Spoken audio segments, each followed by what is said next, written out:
Good morning. Welcome back to the morning meeting. Sean Spicer, Tim Hogan, and Mark Halperin. Thank you for joining at this new time, 9 Eastern. Whether you're watching on YouTube or here on two-way, we appreciate you making us part of your morning routine. President Biden has no public events, a lot of interest in some quarters about when he'll make a statement. I think he'll make a statement probably when he's a little less angry and sad, and when he's got a stronger voice. The vice president has an event at the White House with NCAA champions. That'll be widely watched. And Donald Trump has no events. He'll be taking calls from journalists as he did all yesterday, hilariously, because so many people have his cell phone and they just call him up and he answers and chats away. Sean knows all about that. And J.D. Vance, who I think is unlikely to get very much attention over the next month, unless there's a vice presidential debate. He has two events, one a homecoming event in Ohio, and then one in Virginia. In addition, there's the head of the Secret Service is testifying on Capitol Hill. Of course, a massive story, attempted assassination of a presidential candidate, a former president, and still a ton of unanswered questions. And there'll be, I think, more calls for her resignation, including from Democrats. So we'll watch all of that all day, but we're going to focus our time today on the big questions around Harris versus Trump. What she needs to do to stand this thing up and try to get some momentum, how things shape up in terms of potential vice presidential picks. And the big question is just the dynamics of Harris versus Trump and where that stands. So, guys, we're going to kick it around a little bit and take questions from the group. If you want to get in, question or comment, please raise your electronic hand. We'd love to hear from a diversity of voices. So if you've not asked a question in the past, don't be shy, step right up. And we'd love to hear from you folks, and we'll get to you in just a moment. Sean, I want to start with you and ask you to address this question of Democrats say the Trump people are scared. They're scared. They're thrown off. I don't get the sense that they're scared. They're a little worried because they've got to deal with some change. But do you get the sense they're scared? No, I was through 2016. I've seen Scared, and it involved an Access Hollywood tape. This is not even. This is. I don't even think shocked. I mean, everyone knew this was coming. Before I do that, real quick, just point of personal privilege here. I want to say there's a value to this meeting. Mark Halperin's reporting last week. I know that everyone pushed back on it. That's why these two ways are critical. I mean, you nailed it, Mark. I get to say it because I know you will never. But I mean, it's amazing that this forum is where I think that discussion really more. So kudos to you on that. And Thank you, sir. for being part of it. Here's what I will say. I think what worries me more than anything, I don't think anyone's scared. I think that a lot of folks, and I would say this writ large, are focused on the wrong thing. Number one, Kamala Harris is the nominee. Talk of Michelle Obama or Hillary Clinton is stupid and moronic. And if you're really interested in thinking she's going to be the nominee, then I would like to sell you a blockbuster video franchise. Number two, I think that these talls about getting him to resign are equally stupid. The idea that we want to run against an incumbent president is ridiculous in Kamala Harris. And number two, he's not going to do it. So every moment, I was explaining to folks last night, in a campaign, you get X number of pitches, if you will. Pick your analogy. And every pitch that we throw that isn't focused on going over the plate and winning is a wasted pitch. Calling for him to resign, talking about Michelle Obama is a wasted pitch. It's Kamala Harris, and we should stay focused on that. I do think that we are going to have to adjust significantly. It is a different race. She motivates different people. She alleviates the mental acuity issue. That I still think we win. It's a different race, and the quicker that people can adjust to it, the better. Thank you. Tim, how psyched is your party? I mean, it is like a weight has been lifted. We are in a totally different situation. Mark, again, your reporting, like Sean said, ends up being accurate. I think you should write a book about it, working title Game Change. I don't know. I've just been kicking that around. You can use it if you want. The Republicans might not be scared, but to Sean's point, you only get so many pitches, and they have a wasted pitch, I think, partially from the RNC because now the ticket has completely changed. I will say I don't think that they have their feet underneath them necessarily about what the messaging is. I mean, I saw Jason Miller on ABC talking about how Kamala Harris is going to ban plastic straws, literally grasping at straws. So I think there's going to be a reset with Republicans trying to figure out exactly what their message is against Harris. But for Democrats, at the very least, I mean, it's like an instant change, right? Polling from right after the debate showed that 77% of Democrats would be happy with her as the nominee. We alleviate the age question. In national polling, she starts with a point better than President Biden in places like Pennsylvania and Virginia. She has instantaneous improvement in those areas. Her unfave is better. So there needs to be some momentum going forward, and it's a huge task in front of her, but we're in such a better position. And I think Republicans, maybe scared is not the word, but concerned and understanding that it's a totally different race now. Yeah, I mean, look, it's like anything else. You invite a bunch of people to dinner and a handful of new people show up. I think there's an orientation aspect to this. Tim's right. We're going to have to figure out exactly the fine-tuned message because we haven't spent a ton of money and time on it for obvious reasons. But they're starting from zero. Campaign-wise, she's got to go on a VP search. So this pause that's happening buys everybody some time to refine their issue. And I think that's important. The one last thing I'll say is that Tim equally gets kudos for his analogy last week. I think that I've given him credit for it, and I think it was right. This idea that it's raining out, she was the person in the car with an umbrella that said, "Get in, or I can keep you dry." Everybody rallied around her, and you saw no dissension in the ranks. And I think that's what's happening. They may not be fully on board or excited about her, but I think that they're saying he did the right thing. He stepped aside. We have no choice now to rally around her. I don't think that. Anyway, so I think there's a reorientation on a lot of sides. Let me clear up some things. I see in the chat that Joe Manchin says he's not running on CBS. He was. I mean, it's a joke to think that Joe Manchin would win over Democratic convention delegates. I mean, they are not Manchin Democrats. So that was ridiculous. He's not a Democrat.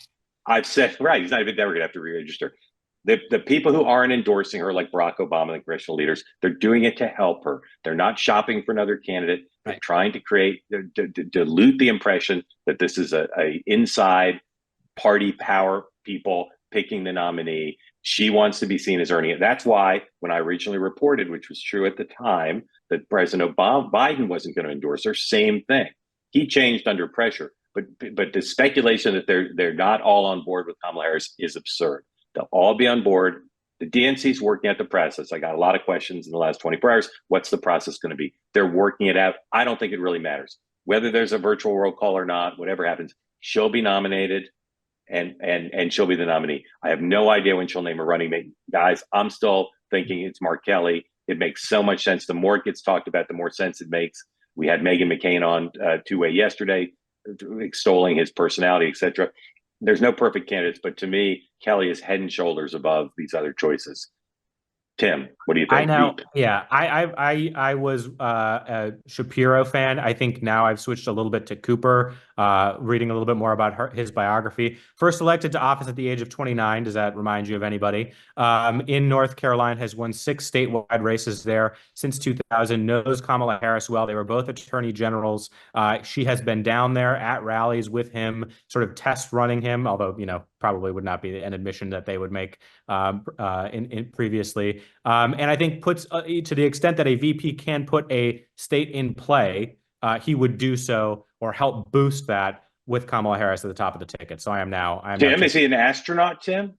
He's not. He could be. I don't know how long it takes. We just launch him into space, come back. So you think Cooper is intriguing and maybe better than Kelly, or you say he's unambiguously better than Kelly? I think he's an intriguing pick. I don't think he's unambiguously better than Kelly, but I think he puts North Carolina in play. I think he has an interesting profile. And also, you're not plucking someone out of a state where you've got to go through a re-election. He's term limited. So there's that as well. Right. All right, Sean. Can I just say, look, I would argue that we have a better chance of keeping Arizona than maybe Pennsylvania. So if you really just said take someone, park them, and your only goal is to win a state, I would take Shapiro. I think Kelly might be popular. I'm just telling you, I think that we could hold Arizona on the immigration issue alone. No one gives a crap what I think on this, so who cares? But all right, look, I think Kelly has a potential with alchemy with her to help nationally much more than a VP pick normally does. I don't see that in Cooper, and maybe not even in Shapiro. All right, thank you guys. All right, we're going to go to your questions, comments, ask you to unmute. Yesterday, I took some heat from asking Republicans what they thought. I'm actually more interested now in what Republicans think on this question, or at least equally interested, because it's the Republicans who now have to adapt to the new terrain. So I'm going to unmute Pete, who yesterday, Pete's a Californian, he's a Republican. He's long said he didn't think Harris had any chance to win. Pete, tell everybody what you told me yesterday by email about Harris's chances of winning now. I, in your estimation. I think. Thanks, Mark. I think up to 40% now. I'm concerned that she could do really, really well. And my suggestion to Harris would be to read your book, How to Beat Trump. Then also she should do a Sister Soldier plus Morning in America, and not replay Orange Man Bad. You're a sexist, because everyone knows that about Trump. So Pete, hold on. This is Pete. Hold on. This is solid gold, but I want to contextualize you a little bit more because I know your background, but I want to make sure everybody does. Pete is like very anti-Democrat. He's very pro-Republican, very conservative. Has been very down on Kamala Harris, and I say this as a shorthand. He's happy to see her mocked. I'll say that. And yet now he's saying 40%, and he's a very savvy guy. I think that's pretty significant, folks. Just one man's opinion, but I think it's pretty significant. Pete, keep going.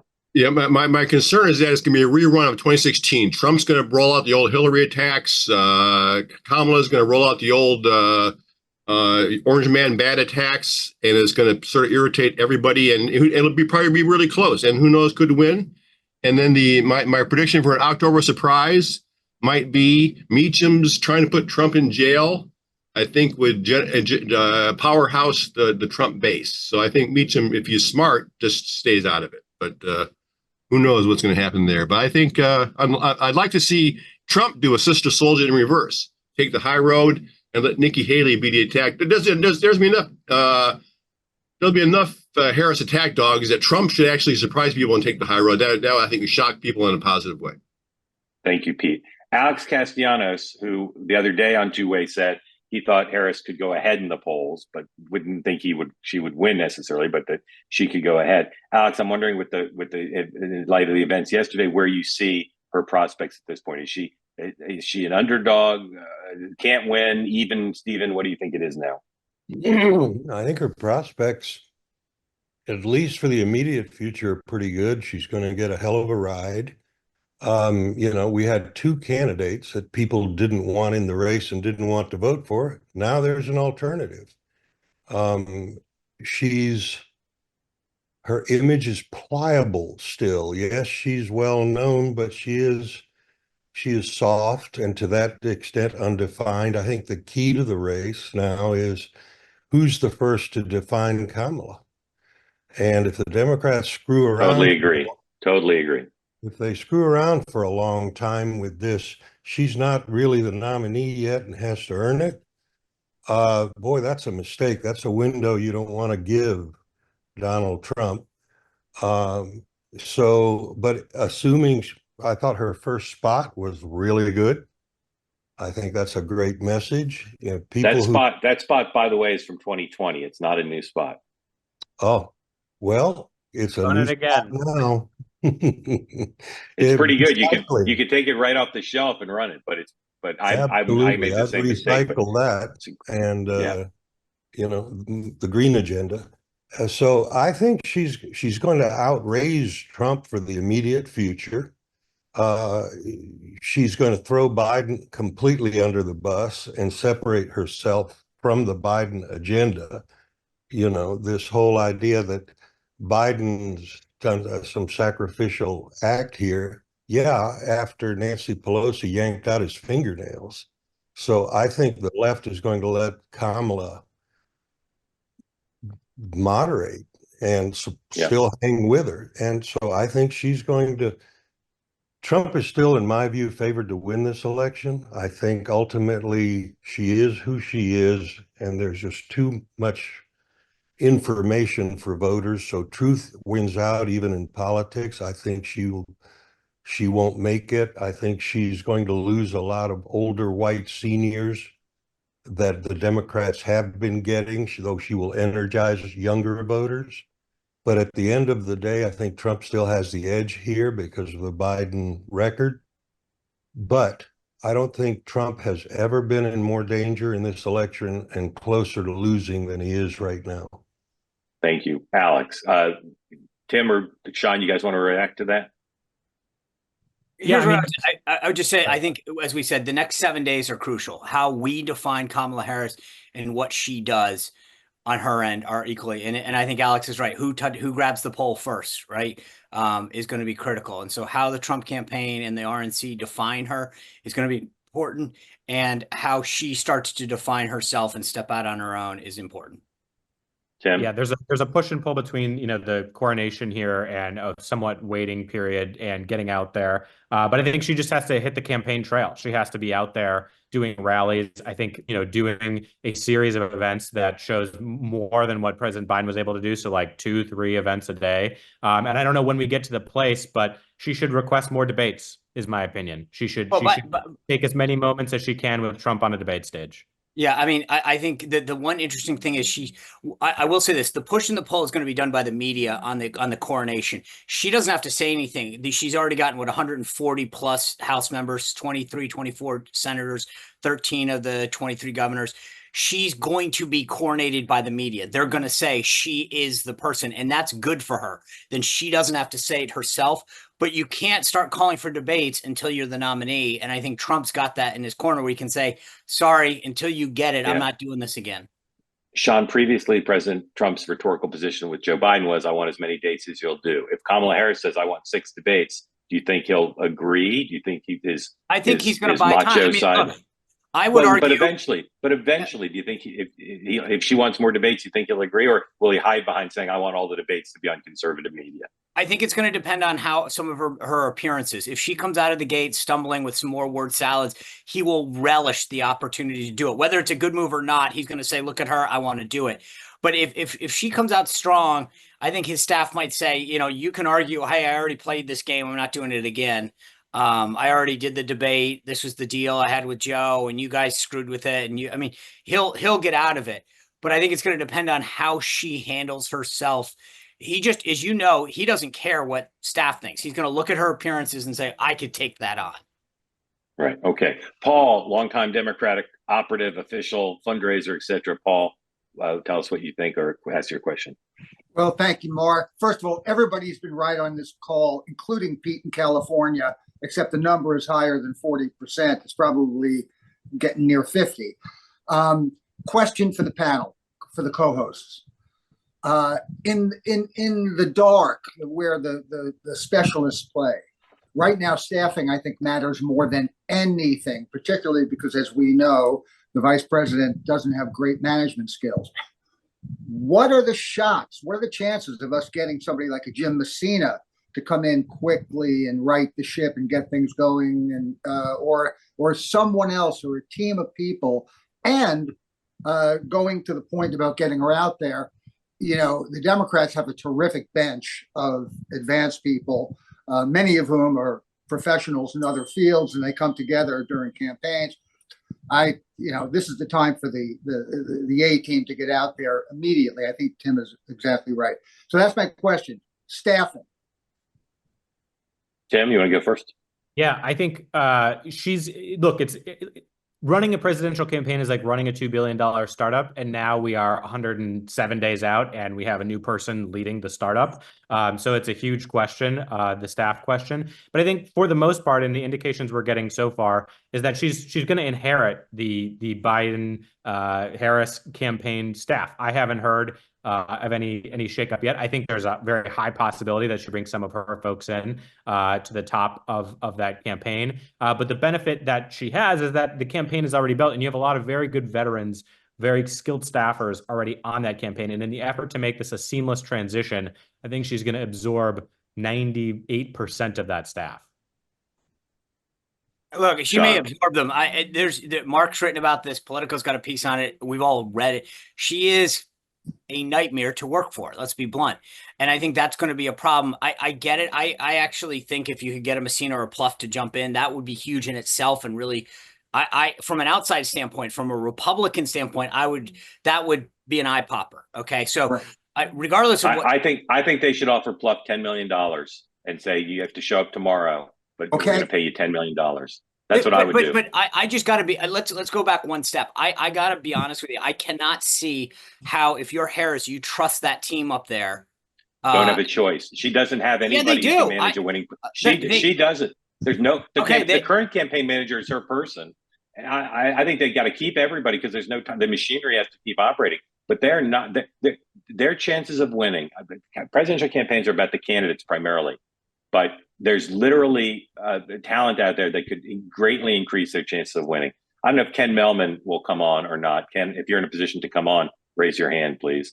But I just think there's talent, and it's got to be all hands on deck because they don't have any time to waste. But I will say everybody. this: look, the one last thing I would say that from a flip side standpoint is that the question that a Pluff or Messina or any of these guys have to ask themselves is, am I on a suicide mission? I've got a pristine reputation. I mean, Mark, you're shaking your head. I'm just telling you, that's how I would answer the question. Sure. That's why you got to offer him $10 million. Yeah, but okay. Well, I mean, my point is go run the super PAC then. Yeah, maybe. Somebody's got to run the actual thing. Paul, thank you. Mike, come on in, please. Hey, thank you, Mark. First of all, thank you so much for doing this. These are wonderful and great job on your reporting, as it's been said. I am from Delaware County, Pennsylvania. I think this is like a 50-50 race. I think. Can I ask who are you going to vote for? Like what? I'm a Democrat. What does this do to your thinking? I'm sorry to interrupt you, but you're actually the guys that we want to talk to. Yeah, so I was like a big Biden guy. Like I was at David Cohen's house when Biden announced. I was one of the donors that was there. Like I thought Biden 4 years ago was a great candidate. For me, I was like, I want my life back. That was my issue. And I was like, Biden is going to be normal and he's going to do things that are reasonable. And I think like Trump was crazy. So I was like, that's what I want. I think here you guys have been talking a lot about Mark Kelly. And I think like getting somebody like him who is calm and like normal is what it's going to take to win. I mean, that's just me. The other thing I would say, and I guess this was actually where my question was, like, I think Kamala can run a lot of different ways. I have a strong point of view on what I think is like a better way to run. I'm curious if you guys have heard anything about like what issues she might focus on, like how she might try to project herself, because I actually think she's got like 3 days to define who she is to America. And I think what she does with her staff, what she does on the issues she cares about. I mean, Mark, I think you've been talking about getting 3 policy proposals out. Like, I'm just curious if you've heard anything on where she may go. I've heard people kibitzing, mostly sort of more centrist Democrats, saying she's got to have 3 new proposals that are, if not pure Sister Souljah, at least are more centrist. One pollster may or may not be on here who said if she doesn't run more centrist, she can't win, but that's the path to victory. So I have no idea what she will do, but that's the advice she's getting from at least some quarters. And as some people have said, the left is going to have to let her do it. If the left starts exploding in rage because she moves to the center on some stuff, they're suicidal because in the view of some, that's the only way she can win. Mike, thank you very much. I want to bring Ken Melman, who's nice enough to have raised his hand and who knows about winning presidential campaigns. Ken, what do you think of this question? If the vice president said, Ken, how should I approach my current staff versus layering more people in? What would you recommend? So first, congratulations on not just the excellent reporting that you've done, but also the building of what you built, which is really this community you've built is unbelievably exciting. One learns a lot by participating in it, and I really think it's the future of media. So congratulations on that, and having 2 such excellent counterparties to talk with in the morning. I know Sean really well. I've all long respected him, and I'm enjoying listening to Tim. So to me, there are 6 things that you need to get right to win a presidential campaign. First, you need a theory of the case. I'm in the investing business today. You have an investment theory when you buy a business. You have a differentiated product. How are you going to make it better? What's the theory of the case? Trump's theory of the case is that the country wants someone who's a strong fighter. When Biden was elected in 2020, his theory of the case was people wanted a return to normalcy. The second thing you need essentially to embody attributes that reinforce that theory of the case. Trump obviously does that in an effective way. Biden in 2020, his boring kind of old guy thing reinforced that whole point. Second. Third, you need to ensure that your biography before that is also consistent. Was with Trump, was with Biden. Fourth, you need to figure out what is the winning coalition for that theory of the case, right? So the Trump theory of the case, read the Tim Alberta article, the winning coalition is Republicans plus populists, particularly including working class, non-white voters who are already becoming more Republican and have long been more conservative. That's the Trump coalition. Add on top of that people that are upset about immigration and upset about inflation. And then you also finally need two other things. One, you need to take on your own party. No one is elected by essentially just focusing on the base. Everybody who has been elected president in the 21st century took on their party in a very important way. It wasn't always as dramatic as Sister Souljah, but they've all done it. And then finally, you need a team that will allocate resources according to your overall plan. One can argue that if in 2016 Hillary Clinton had allocated resources more smartly in certain Midwestern states, she would have been elected. LaCivita and Wiles argue in the Tim Alberta piece, and I agree, that if Republicans had maintained the approach some of us had earlier to early voting, Trump would have won in 2020. I believe that to be true also. So that's what I think we all need to be watching for. Can she do those 6 things? What is her theory of the case? Why is she the right person to be president? Not just she's not Trump, but what is the underlying thing people are looking for that she solves? When I look at the country, what I think people are looking for is a combination of 2 things. In the face of inflation and the border and assassination attempts and concerns about crime and all the things we see in the world, they want a combination of strength and stability. Between November and June, the reason the race was close but Trump was slightly ahead was because people thought Trump better had these things, but they worried about his stability. He had strength, but did he have stability? When he showed stability, when he was disciplined, he pulled ahead a bit more. When he didn't, he fell behind. Biden was able to keep relatively close because of concerns about Trump's stability until the debate, and then his strength quotient clearly just went away. So to me, those are the things I'd be looking for, those 6 performance indicators as against where the country is, looking for someone who can bring strength and stability to a scary country and a scary world. Brilliant masterclass from Ken Mellon, who managed President Bush's reelection campaign. Ken, thank you. Sean, let me unmute you. Go ahead, or unmute yourself. Go ahead, Sean. Ken, thank you. Thank you, Ken. Awesome. Thank you for the kind words. Real quick, though, I want to go back to the staffing issue. Let's just say that the role you were in the roles that you get the president steps down, the vice president comes in. Do they have to stick with the team, or how much can be changed at this stage of the race? And that, going back to the question that I was asking, is she stuck with the team in Wilmington? You asking me that, or? Yeah. Yeah. Putting yourself in those shoes. My own view is this. I think people can come on and add value, but if you look back in history, it has to be done very carefully. So think back like this before all of our time, but you read the history books. Like I think James Baker, the great James Baker, the greatest of all time, came back in '92. And when he came back, it didn't work so well, in part because he came back light and resource allocation decisions had already been made. The fundamental job, when I was running the reelection campaign, my job fundamentally was, you said it so well, Tim, I was the CEO of a startup. I was spending as much time obsessing over how we allocate and spend resources. And I was thinking about like who I was going to say to the president when I flew with him on Air Force One. And the challenge is, I have huge respect for David Plouffe. Brilliant guy, great guy. The question is, will he be able to come in and have not just the nominal authority, but the moral authority by which every single person on the campaign is doing what he says and living what he says? In 2004, my obsession was metrics. My obsession was, how do we improve our performance among 1, Hispanic voters, 2, suburban women, and get conservatives who hadn't turned out to turn out before.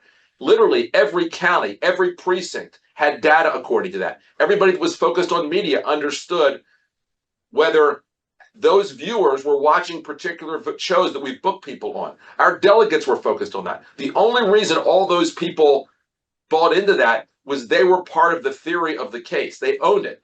So you have to be careful. You can bring in someone. I think the idea of bringing in somebody could be a good idea. Again, nobody is smarter than David Plouffe. He is absolute master.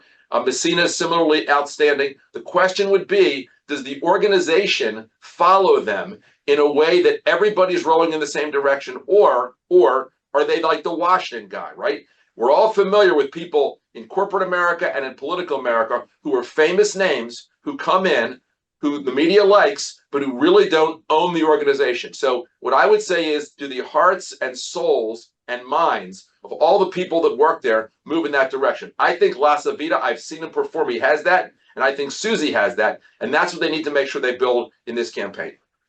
Ken, thank you. The one point that I'm sorry, I know we're a little over, but I think this is critical because the key, based on the 6 things that you outlined, are for Biden currently. The team in Delaware is focused on those 6 things theoretically on Biden. And the point that I'm trying to make or understand from your standpoint is if you take the person, you shift it, it's a different theory based on the 6 things that you've outlined that now have to get, and so those people in Wilmington are focused on the case and the theory of Biden.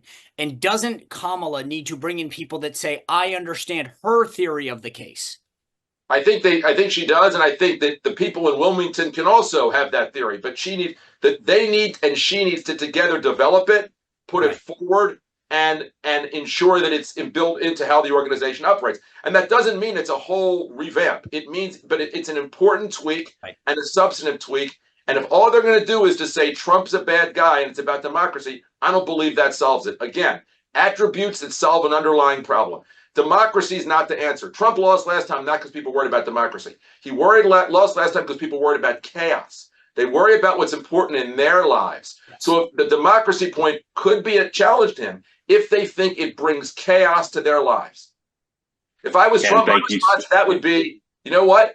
You said it was bad with chaos. You know where there wasn't chaos? There wasn't chaos in what you afforded. There wasn't chaos in crime. There wasn't chaos on the border. There wasn't chaos in all the things that mattered to you. Was there chaos in Washington? Yes. I created chaos in Washington so you wouldn't have to deal with it. That's a pretty good answer. Yep. Ken, thank you. Really great, generous of you to share all of that. All right, guys, we're way over. So here's what I'm doing. I'm bringing in everybody who had their hands up. And I'm going to say, here's your opportunity to participate. We don't have time to unmute and do that. Raise your hand if you're one of the folks with your hand up. Raise your hand if it's Harris Biden or Harris Trump. Raise your hand if you're going to vote for Trump. Raise your hand if you're going to vote for Trump. All right. So only Ronnie of the folks with their hand up. Everybody else Biden. Here's the or Harris. Here's the question: does Harris have a better or worse than 35% chance of winning? Raise your hand if you think she's got a better than 35% chance of winning. Raise your hand. Everybody, about half of you do. All right. Again, apologize for not getting to the questions. We're way over time, and we do try to stay on schedule. Appreciate everybody joining us today. We'll be back here tomorrow, same time. I'll be back with a 2-way tonight at 9 Eastern time. You'll get a PM. You'll get a notification about that. Tomorrow we'll be back at 9. Wednesday we'll be at 8 a.m. You'll get a notification about that as well. 9 o'clock 9 a.m. the rest of the week. Thank you all for participating. Grateful for you. Spread the word about 2-way and about the morning meeting. Have a great day.